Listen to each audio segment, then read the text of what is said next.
जीतकर सीता जी को वापस लेकर अयोध्या में आकर सुख से रह रहे थे। उसी समय एक ऐसी घटना घटी कि एक धोबिन पर घर रहकर आई थी, तो धोबी ने उसे अपने घर में रहने से इनकार कर दिया। तब धोबिन ने कहा कि सीता जी भी तो रावण के यहाँ 6 महीने रहकर आई थी और उन्हें राम ने रख लिया था, तुम मुझे कैसे नहीं रखोगे? इसके आधार पर धोबी ने उसे रख लिया, तो समाज ने धोबी का बहिष्कार कर दिया। तब धोबी ने कहा कि जब राम ने सीता को रख लिया था, तो धोबी को रखने से आप मेरा बहिष्कार कैसे कर सकते हैं? जब यह घटना राम के कान तक पहुंची, तो उन्हें इस बात की चिंता हुई कि कहीं इसके आधार पर जनता में किसी प्रकार की दुष्प्रवृत्ति न चल पड़े। अतः उन्होंने गर्भवती सीता जी को तीर्थ यात्रा के बहाने भयंकर जंगल में छुड़वा दिया।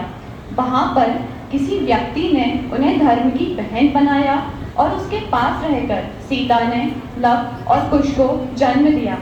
जब लव और कुश युवक हो गए, तो राम और लक्ष्मण से उनका युद्ध हुआ।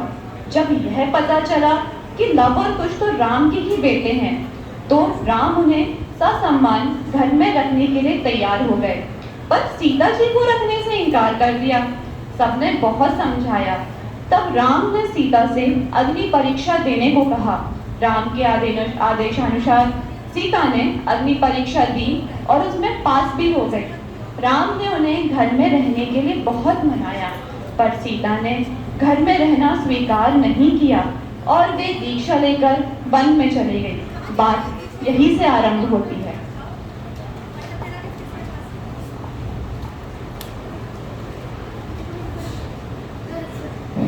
हे प्रभु, ये मुझसे कैसा अपराध हो गया?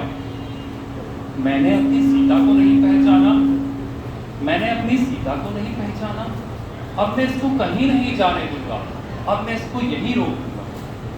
हे सीते, मैंने तुम्हें पहचानने में भारी भूल की है, मैं तुम्हारा अपराधी हूँ।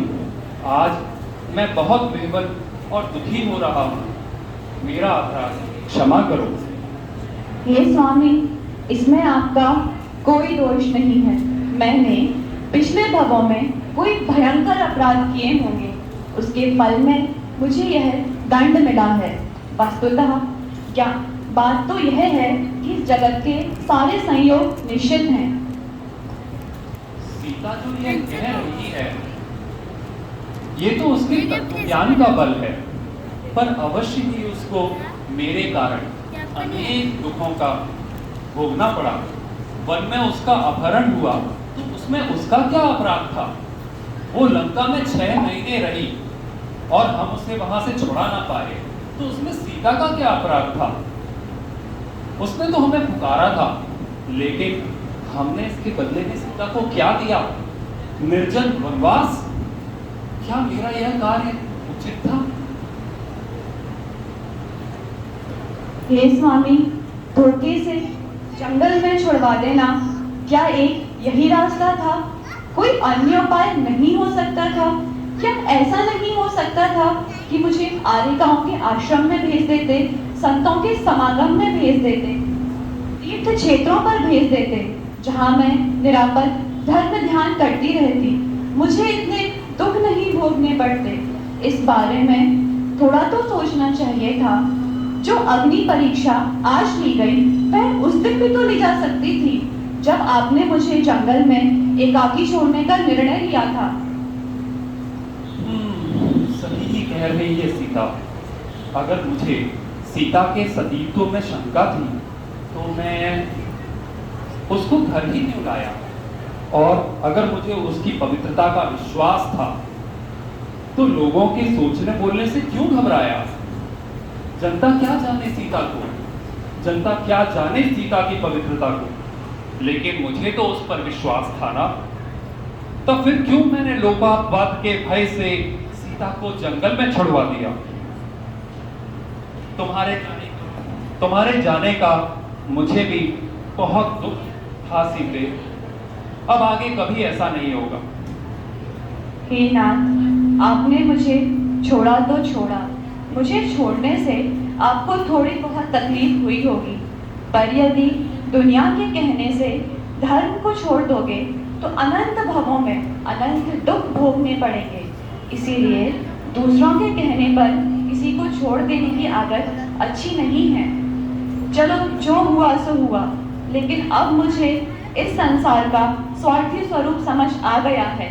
जगत के नाते रिश्ते सब झूठे हैं। जगत के भोले जीव इन्हीं में फंसकर बहुत दुख उठाते रहते हैं। संसार का लोभ ही ऐसा है कि जगत के जीव बार बार इन्हीं विषयों में भोग भोग कर जन्मते मरते हैं। अतः अब मैं जैनेश्वरी दीक्षा लेकर तप धारण करूंगी। मुझे अब और इस संसार में नहीं रहना। और ऐसा कहकर सीता वन की ओर प्रस्थान कर जाती हैं जैनेश्वरी दीक्षा लेने के लिए आरिका के पास। जैन मान्यतानुसार सीता जी ने पृथ्वीमती नामक आरिका से व्रत स्वीकार किए थे और वैदिक संस्कृति में माना जाता है कि सीता जी पृथ्वी में समा गई थी। यहाँ पर कल्पना की गई है कि पृथ्वीमती आरिका के पास उन्होंने दीक्षा ली और वे उनमें ही उनके आश्रम में समा गई। इसी वजह से दुनिया कहने लगी सीता जी पृथ्वी में समा गई। कालांतर में राम भी अपना मोह त्याग दीक्षा धारण कर मांगी तुंगी से मोक्ष पधारे और सीता जी का जीव अभी 16वें स्वर्ग में अहमिंद्र देव है। वहां से च्युत होकर वे रावण के जीव जो अभी नरक में हैं, वे जब भविष्य में तीर्थंकर बनेंगे, उनकी गड़धर बनेगी और मोक्ष प्राप्त करेंगी।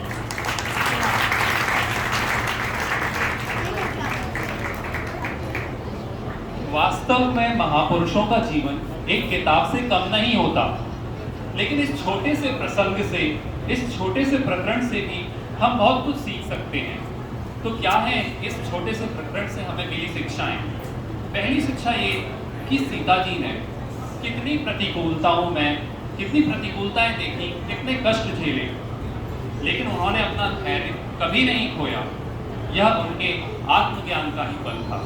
दूसरी शिक्षा, उन्होंने अपने ऊपर उपसर्गों का दोष राम भगवान या किसी दूसरे व्यक्ति को नहीं दिया, बल्कि अपने ही कर्म जो उन्होंने पूर्व भवों में किए थे वो वर्तमान संयोगों का कारण, उन्हीं कर्मों को वर्तमान संयोगों का कारण माना और उन्हें धैर्यपूर्वक सहन किया।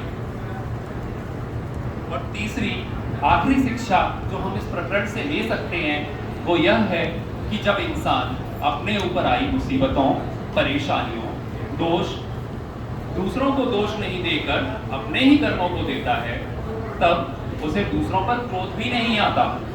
इसीलिए इस प्रकरण में सीता थोड़ी दुखी जरूर थी, पर राम पर उन्हें गुस्सा नहीं आ रहा था। उनके अंदर तो राम के प्रति सहज ही क्षमा भाव था। ऐसे महात्मा जीवों के जीवन का तो हर दिन ही क्षमावाणी पर्व है। आइए हम इस प्रकरण से शिक्षा लेते हुए ऐसा ही क्षमावाणी पर्व मनाएं, अपने आत्मज्ञान के बल पर दूसरों का दोष ना देखते हुए अपने ही पूर्व कर्मों का दोष देखें, सबको क्षमा भाव दें, सब किसी पे क्रोध ना करें। ऐसी क्षमावाणी मनाना हमारे लिए, आपके लिए, हम सबके लिए सार्थक होगा। इसी बात के साथ इस छोटी सी एकांकिका यहाँ पटाक्षेप करते हैं और इसके बाद मैं सौम्या से रिक्वेस्ट करूंगा कि वो एक छोटा सा भजन आप लोगों के सामने